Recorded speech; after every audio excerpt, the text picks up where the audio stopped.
It was about 2 years ago that the largest, most deadly crash of a commercial balloon in American history occurred just south of Austin near Lockhart and Maxwell, Texas.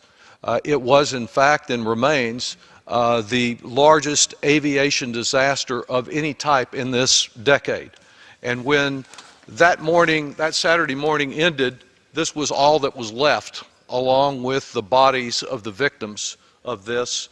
The Federal Aviation Administration had been asked prior to this incident by the National Transportation Safety Board to take a closer look and come up with reasonable regulations for the commercial balloon industry. The FAA failed to do that. Since this accident, the Federal Aviation Administration has been asked once again by the National Transportation Safety Board to act on this matter, and the FAA has again failed. The families of the victims launched a petition on their own to express their concern about this. I've joined them, others have joined them in asking for action, and it is clear that only legislative action by us will address this problem.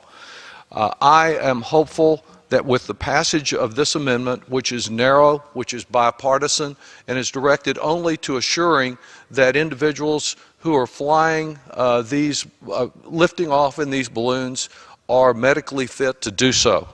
Had that been in place, I believe that this incident would never have happened.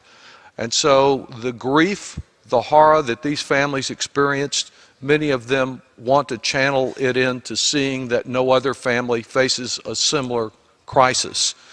This is an incident that had a widespread effect. I talked with the owner of the property where the crash occurred. It was a giant prayer circle around the Caldwell County Courthouse of concern of many people in the county for what happened here. And I just want to thank my colleagues for incorporating this amendment in, because I think it will help save lives in the future.